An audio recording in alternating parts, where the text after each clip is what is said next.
after the discussion of the first cranial nerve, second cranial nerve, third, fourth, fifth, which is dividing into the V1, V2, V3.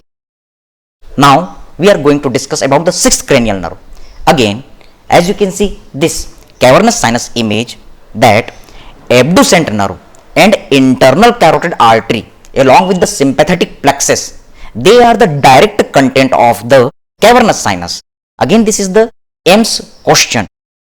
Okay, so the abducent nerve is located within the cavernous sinus, passing through the cavernous sinus. So where is the location of the abducent nerve?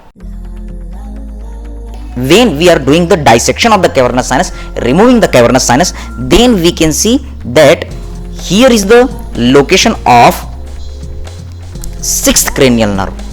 Now this sixth cranial nerve is passing through the cavernous sinus, and then it passes inside to supply the lateral rectus muscle through the superior orbital fissure part.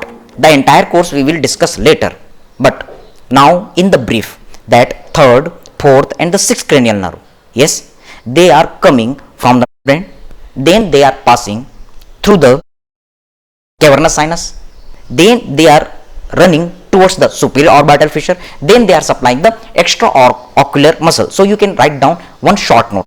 From the brain stem, the third, fourth and the sixth cranial nerves, they are emerging. Now this third, fourth, sixth, they are passing through the cavernous sinus, and after passing to the cavernous sinus, these structures are passing through the superior orbital fissure, and after passing through the superior orbital fissure, these structures are supplying all muscles of eye, yes, extraocular muscle, except SO4, LR6, except the superior oblique, which is supplied by the fourth cranial nerve, trochlear nerve, while the lateral rectus muscle, which is supplied by the sixth cranial nerve. So this is the summary for the third, fourth and the sixth cranial nerve. So after this sixth cranial nerve, now we are going to discuss for the next nerve, seventh and eighth cranial nerve.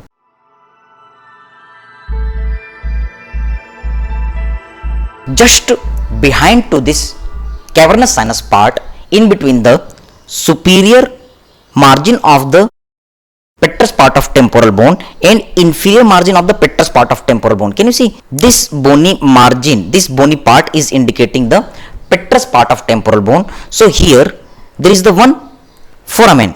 Can you observe this? This foramen is internal acoustic meatus.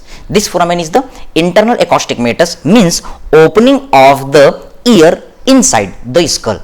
Outside there is the external acoustic meatus. Can you observe within this internal acoustic meatus, the cranial nerves are passing. What are the cranial nerves? Yes, this was the sixth cranial nerve. So this is the seventh cranial nerve, and here is the next nerve, that is the eighth cranial nerve. But here the other structures are visible. Can you see one small nerve which is intermediate in position? This is known as nervus intermedius, while one red color dot is also located here. This is the artery for the ear, internal ear, that is the labyrinthine artery. So we are going to draw the diagrammatic presentation of this internal acoustic meatus at this part. Suppose this is the internal acoustic meatus. So within the internal acoustic meatus, there is the location of the seventh nerve. But we have to remember that this seventh nerve is having the two parts. This thick division is the motor division of the seventh nerve, while one more division is there, that is the comparatively thinner, that is the sensory division of the seventh nerve. And we know there is the eighth cranial nerve, which is having the two division, vestibular division and the cochlear division. This is the just diagrammatic presentation.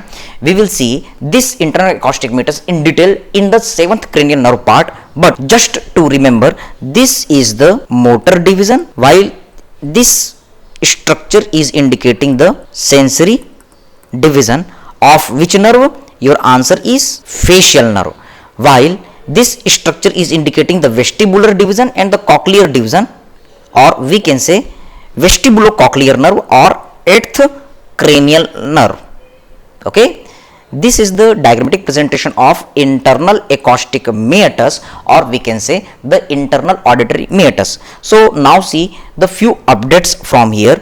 Yes, you can observe that this sensory division of the facial nerve is located in intermediate position between the motor division of the facial nerve and the eighth cranial nerve. That's why this sensory division is also known as nervus intermedius. This is the MCQ. Which structure is considered as nervus intermedius? Answer is sensory division of the facial nerve. This was studied by the Risberg. That's why it is also known as nerve of Risberg. So this is another MCQ. Okay, this nerve is also considered as 14th pair cranial nerve. We know that there are the 12 pair cranial nerve, but this nerve is considered as the 14th pair cranial nerve.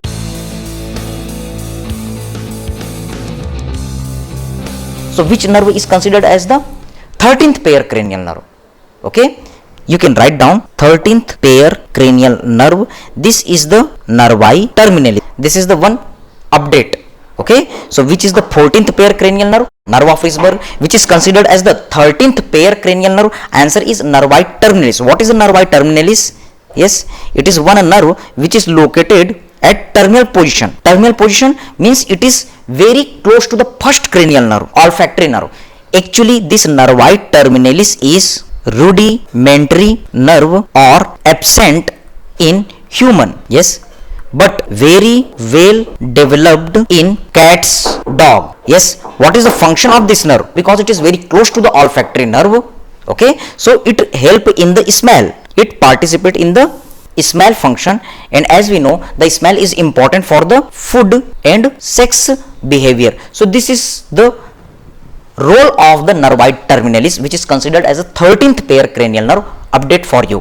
One more knowledge, because this nervi terminalis is very close to the first cranial nerve, near to the first cranial nerve, that's why it is also considered as 0 pair cranial nerve. So this is one another update. So in this part you have learned which cranial nerve is considered as a 13th pair cranial nerve, which nerve is considered as the 14th pair cranial nerve, and which nerve is considered as 0 pair cranial nerve. Yes, 0 pair cranial nerve is the same 13th pair cranial nerve.